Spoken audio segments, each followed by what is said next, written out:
السلام عليكم، كيف الحال؟ متخيل انت بنفسك تعيش لحظة ضعف قاسية، تحس فيها انك مكسور من داخلك، يدك تمتد للناس تاخذ صدقة وانت قلبك بين الألم والحياء، نظراتك للأرض، صوتك واطي وانت تستلمها، وبعدين فجأة تتغير الدنيا كلها وينقلب حالك انقلاب ما يخطر على بالك، وتصير انت اللي تعطي وتبذل وتساعد. متخيل التحول هذا كيف يكون وقعه على قلبك ونفسك؟ متخيل بعد انك تكون مهموم ومكروب وابنك مريض وتقطع مسافات طويلة وطرق ما تعرفها وتعب ما ينتهي، كله علشان تلقى علاج له، وكل خطوة تمشيها وانت بين خوف ورجاء، ثم فجأة ينقلب كل هذا الألم إلى فرج وراحة وشيء جميل ما كنت تتخيله.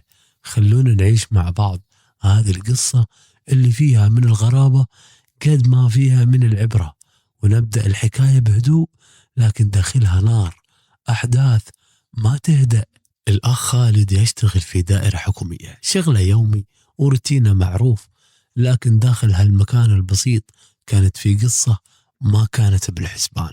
يقول كان عندنا في الدائرة هذه شاب يشتغل مراسل، شاب بسيط جدا، حالته المادية ضعيفة بشكل واضح، وظيفته كلها انه ينقل اوراق وملفات بين المكاتب، شغل متعب وما له قيمة كبيرة عند الناس، وراتبه على كد حاله بالكاد يكفي. لكن رغم كل هذا كان انسان لطيف جدا وخدوم وودود ووجهه بشوش وكلامه طيب. يقول الأخ خالد كنت أحيانا أجلس معه ونسولف، ومن خلال سوالفنا عرفت إيش كثر وضع المادي صعب ومتعب، فصار قلبي يحن عليه بدون ما أحس، وكل ما تجيني صدقة أو أحد من الجماعة يعطيني ذكاء أو يقول لي دور لي محتاج يستحق الصدقة، كنت على طول أتذكره وأعطيه على فترات متباعدة بدون إحراج وبدون ما أحسسه إنه أقل من غيره. وكان هو دايم يستلمها بابتسامة صادقة وعيونه فيها امتنان كبير، ويشكرني ويدعي لي ويدعي لصاحب الصدقة دعاء من قلب، واضح إنه خارج من ضيق حقيقي.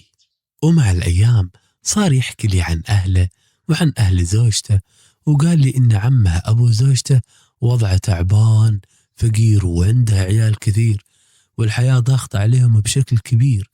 يقول الأخ خالد من كثر ما تأثرت صرت أحيانا أعطيه صدقة له هو، وأحيانا أعطيه وأقول له هذه لعمك أبو زوجتك، خذها وودها له، وكان ياخذها بنفس الشكر ونفس الدعاء كأن كل ريال له قيمة عظيمة عنده. الأيام كانت تمشي بهدوء وكل واحد فينا عايش حياته، إلى أن جاء يوم من الأيام وتغير كل شيء. يقول قدر الله أني أنتقل من هالوظيفة إلى وظيفة ثانية ومكان ثاني، ومرت الأيام وانقطعت الأخبار، وكل واحد فينا راح الحال سبيله، وكل واحد فينا مشى في طريقه وفي دربه. وفي سنة من السنين كنت في مكان عام، يمكن مول أو هايبر ماركت، أتسوق بشكل عادي، وأنا طالع لمحت وجه مألوف، نظرة سريعة لكن فيها صدمة قوية. أفا مو هذا نفس الشاب المراسل؟ وهو بعد لمحني، عيوننا تقابلت وفيها استغراب وفيها فرح بنفس الوقت.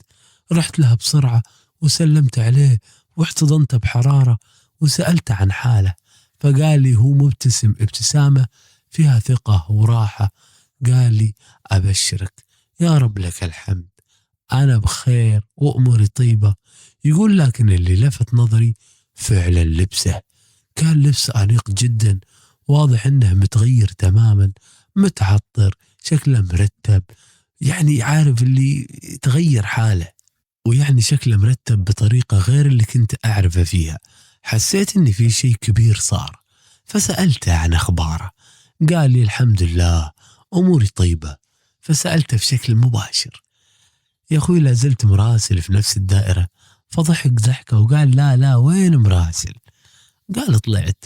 يقول فاستغربت وقلت له توك بدري على التقاعد، قال لا ما تقاعد، أنا استقلت. يقول هني استغربت أكثر، كيف واحد كان حالة يعني تعبان ووضع المادي متردي كيف يستقيل بدون سبب؟ فقال لي بهدوء وثقة ما في شيء عجيب، سبحان مغير الأحوال، اللي يغير ولا يتغير سبحانه. كلماته كانت ثقيلة وفيها معنى عميق. فقلت له وش اللي صار؟ قال له أبشر بقول لك القصة، لكن إذا زرتني وتقهوينا عندي. فيقول اتفقنا نتواصل، وبعد فترة فعلا تواصلت معه وأرسل لي موقعه ورحت له. وأنا بالطريق ما توقعت اللي بشوفه. وصلت عند فيلا فخمة جدا على شارعين أو ثلاث، شكلها كبير وفخمة بشكل ملفت. وقفت شوي مستغرب وكلمته أتأكد من الموقع. قال إيه هذا الموقع، هذا البيت، هذا هو. فيقول انتظر لحظة. فجأة انفتح باب الجراج الكبير ودخلت بسيارتي، وشفت سيارته واقفة جوا، جيب لكزس جديد نفس اللي أشر عليه يوم ذاك يوم ما تواجهنا وتقابلنا، وهو جاي يستقبلني بترحيب كبير. دخلت وشفت الحوش واسع جدا، والبيت من الداخل أفخم مما توقعت. يقول زادني الموقف ذا دهشة. فجلسنا في المجلس وضيفني بالقهوة والشاهي، وكان تعامله راقي، واضح انه تغير كثير. لكني رغم فضولي ما سألته مباشرة، لاني اعرف ان هالاشياء تنقال بالراحة ما هي بإجبار. فيقول جلسنا نسولف سوالف عادية الى ان خلصنا القهوة، وهو بنفسه التفت لي وقال تبغى تعرف وش اللي صار، وش اللي بدل حالي وأحوالي؟ فيقول قلت له إذا ودك. قال ولا يهمك تمون، أنا بقول لك. قال لي بعد ما طلعت من الدائرة بمدة توفى عمي أبو زوجتي، وانت تعرف وضعه كيف كان، فقير وحالته صعبة وعياله عايشين معه بنفس الحال. فقال لي في يوم من الأيام اتصلوا علي عياله وقالوا تعال نبغاك. رحت لهم مع زوجتي، هي دخلت عند أمها وأنا جلست مع أخوانها في المجلس، كانوا مجتمعين. جلست وسلمت عليهم وكان الجو غريب شوي. واحد منهم قال لي اجلس نبغاك بموضوع يخص أبوي.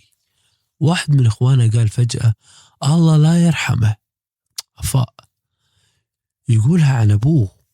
فيقول انصدمت وقلت له اتق الله، هذا أبوك كيف تقول كذا؟ قال اصبر يا أخوي بتفهم.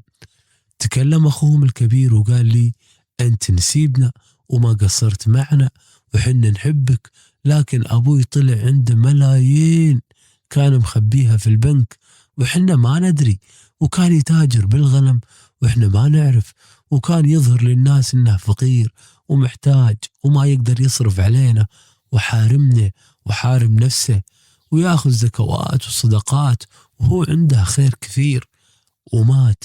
وحنا اللي انت سويته ويانا ووقفتك معنا قررنا نعطيك الغنم لأننا ما نبيها ولا نعرف لها، وكلنا متنزلين لك عنها. يقول انصدمت ما كنت فاهم، لكنهم أكدوا لي الموضوع ودلوني على مكان الغنم وقالوا في رعيان هناك يعرفونك. ركبت سيارتي ورحت، ولما وصلت شفت أعداد كبيرة من الغنم، شيء ما كنت أتخيله. سلمت على الرعيان وقالوا لي إنهم عارفين إن الغنم صارت لي. فسألتهم كم عدد الغنم؟ قالوا عدد الغنم 5000 رأس، رقم كبير جدا. يقول وقفت لحظة أستوعب، ثم قلت لهم أفرزوا لي 4000 رأس للبيع، وخلوا 1000 من الذئب الشياه والماعز والولاد. وفعلا سووا اللي طلبته، وبعت 4000 بالجملة، وطلعت بمبلغ يقارب بين 3 إلى 4 مليون ريال، وخليت 1000 أشتغل فيها، ومن المبلغ اشتريت السيارة اللي شفتها. وزوجتي جاها ورث حوالي 7 مليون، وطلبت مني أشتري لها فيلا في حي راقي، وهذه هي الفيلا اللي أنت فيها.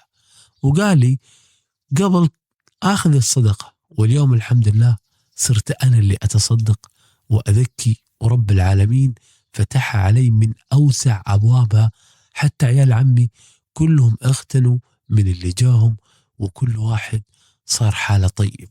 القصة انتهت، لكن أثرها ما ينتهي، لأن فيها عبرة قوية إن البخل ما يجيب خير لا في الدنيا ولا في الآخرة. الإنسان اللي يحب يكنز وما ينفع نفسه ولا غيره يعيش محروم حتى لو عنده مال. لكن اللي يعطي الله يفتح له أبواب ما تخطر على بال أحد.